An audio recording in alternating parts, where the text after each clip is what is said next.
النهاردة من بلاد اليابان، وحصلت من أيام زمان عن ولد صغير بطبوط اسمه بطبط ميد إن جابان. بطبط كان بطبط عادي من عيلة متوسطة، لكن للأسف ما كانش سعيد.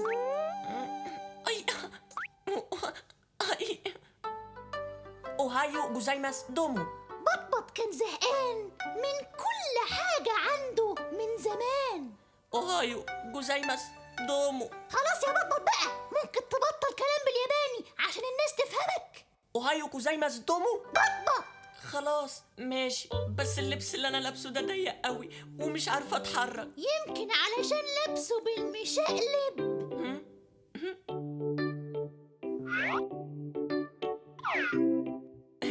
تصور كده أحسن بكتير. بطبط كان فعلا زهقان من كل حاجة عنده من زمان. نفس التلفزيون ونفس البرامج وكلها بالياباني، مش فاهم حاجة، ودي حاجة تعباني. نفس اللعب ونفس السرير ونفس البيت اللي مش كبير. كل حاجة عندي مكررة وكل يوم زي التاني. أكيد في حاجات أحسن من اللي عندي، أكيد في سر للسعادة موجود ولازم ألاقيه، لازم ألاقيه، لازم. فجأة بطبط أخد باله من مجلة كانت ماما شارياها له. بطبط قرا اللي موجود على المجلة. أوهايو جوزايماس دومو، أوهايو جوزايماس. إيه ده؟ دي حاجة غريبة جدا، وكانت مفاجأة بالنسبة له. أنا ما بعرفش أقرأ ياباني. لا، مفروض تقول دي مجلة يابانية اسمها السعداء. مش معقولة طول المسرحية تفضل تقول ما بعرفش ياباني، ما بعرفش ياباني، ما بعرفش ياباني. خلاص بقى عرفنا، ممكن تلتزم بالنص بقى. أوهايو جوزايماس دومو. أنا آسف. مفيش مشكلة، ممكن نكمل المسرحية بقى لو سمحت. وكانت مفاجأة بالنسبة له. دي مجلة يابانية اسمها السعداء. وكان على غلاف مجلة السعداء أسعد 2 في اليابان، عزوز سان وبسيوني سان. أنا هروح لأكتر ناس سعيدة وأسألهم عن سر سعادتهم، أكيد هيقولولي، أكيد أكيد.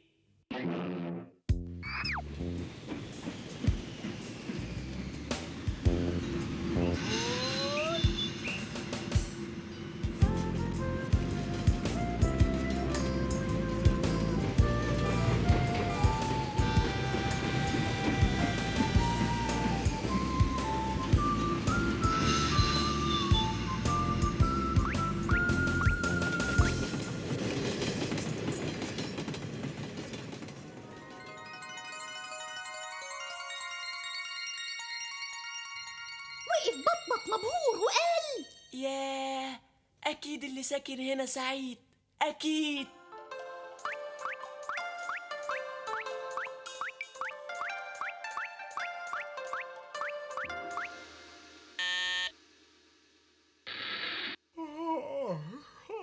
انت مين؟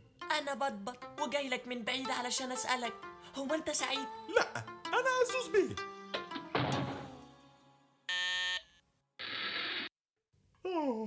انت مين؟ أنا بطبط وجاي لك من بعيد علشان أسألك، هو أنت سعيد؟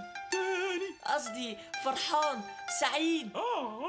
بالتأكيد. طب إزاي ممكن أبقى سعيد مبسوط وفرحان على وشي ابتسامة وما عنديش هم كمان؟ ولو اني مسحوم وعندي شوية هموم. هموم؟ آسف وما عنديش وقت ليك، بس سؤالك مهم. اسمح لي أشاركك بخبرتي، يمكن تتعلم من حضرتي. السعادة في الحاجات اللي عندك بتاعتك اللي تساعدك تعيش في كسل. في كسل؟ عندك ساعات، فيديو جيمات، تلفزيونات وفيديوهات، عندك لعبات، كمبيوترات، موبايلات. عندي بس أكيد مش بتجيب جديد، يبقى إزاي مستني تبقى سعيد؟ والسعادة في الحاجات اللي تعمل لك كل حاجة وانت في مكانك بالريموتات. بطبط حس إن هي دي السعادة، يعني هو محتاج إن يكون عنده حاجات كتيرة، لكن فجأة إيه ده؟ النور قطع. بطاريات، ما عنديش بطاريات. ويا ترى الحاجات بقى دي بتشتغل من غير كهربات؟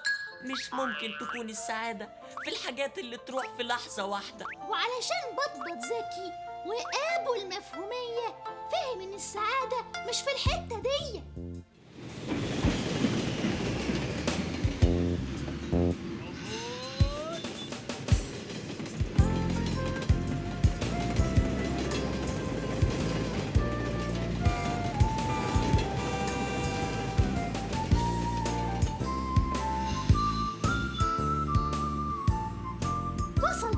بلد المعروف سان، بلد المشاهير في اليابان، وقدام بيت لاعب الكورة المشهور بسيوني وقف بطبط مبهور. ياه، أكيد اللي عايش هنا سعيد، أكيد.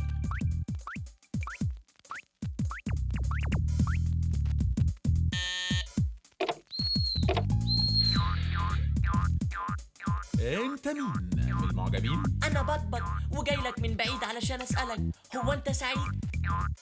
بالتأكيد. طب إزاي ممكن أبقى سعيد مبسوط وفرحان على وشي ابتسامة وما عنديش هم كمان؟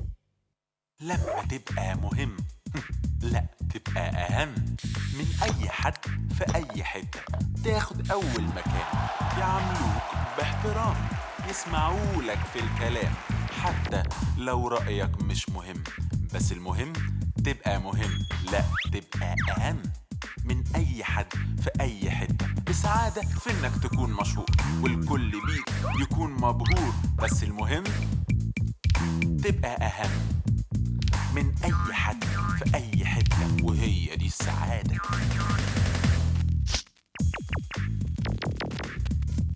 معروف تملي عن الشهرة إنها ما بتكملش لبكرة.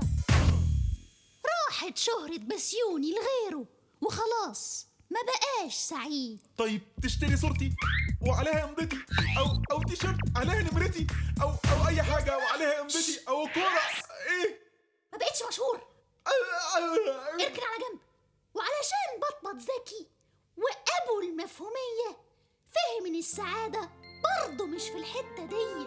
مش ممكن السعادة تبقى في حاجة تيجي اليوم وتروح. طب أعمل إيه دلوقتي؟ مين يقدر يقولي إزاي ممكن أبقى سعيد؟ مين؟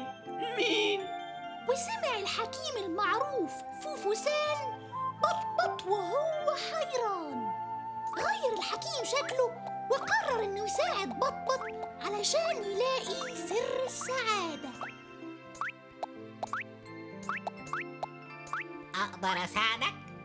مش متهيألي. طيب يمكن أقدر أساعدك، شكلك كده مش هتعرف. بس قولي مالك. مش ممكن تساعدني إلا لو تعرف إيه هو سر السعادة. طبعا أعرف. بجد؟ لا، أنت أكيد بتضحك عليا. كل اللي تحتاج تعمله إنك تسألني. طب إزاي ممكن أبقى سعيد مبسوط وفرحان على وشي ابتسامة وما عنديش هم كمان؟ بإنك تبقى مستعد. مستعد؟ أنا قلت إنك مش هتعرف. قلبك مستعد. يعني برضو مش فاهم. السعادة يا صديقي موجودة في كل حتة حوالينا.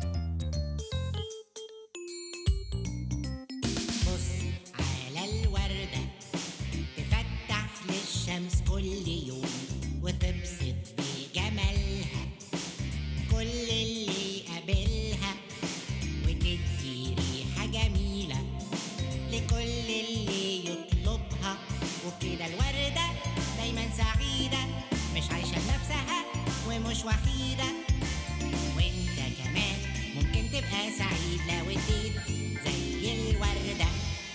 وبص على العصفورة تزقزق للشمس كل يوم، وكفاية عليها حبة تاكل فيها طول اليوم، وحبة بكرة هتيجي من غير قلق أو أي هموم. والعصفورة دايما سعيدة، مش قلقانة ومش وحيدة. انت كمان ممكن تبقى سعيد لو رضيت زي العصفورة، ولو اديت زي الوردة ورضيت زي العصفورة. انت كمان ممكن تبقى سعيد لو اديت اكتر ما تاخد، ولو اديت زي الوردة ورضيت زي العصفورة. انت كمان ممكن تبقى سعيد لو اديت اكتر ما تاخد.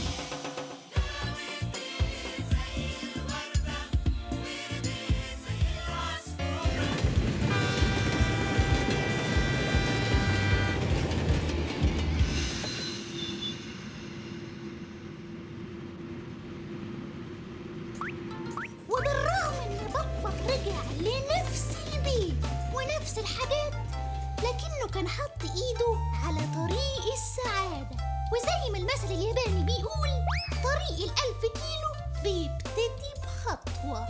ياباني وزوز، ده مثل صيني مش ياباني. إيه؟ صيني؟ فعلا؟ أيوة، ده مثل صيني معروف. أنت بتكتب غلط. يبقى لازم نعيد المسرحية. إيه؟ إزاي كده يا وزوز؟ يا جماعة أنا آسف، بس المسرحية كلها كانت هتخلص على المثل اللي في الآخر، وما ينفعش تبقى في اليابان. لازم نعيدها تاني ونعملها في الصين. أنت بتتكلم إزاي يا وزوز؟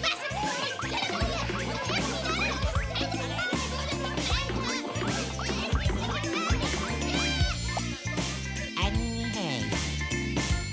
وزوز وبطبط على قناة موكيوب، واعمل سبسكرايب علشان يوصل لك كل جديد.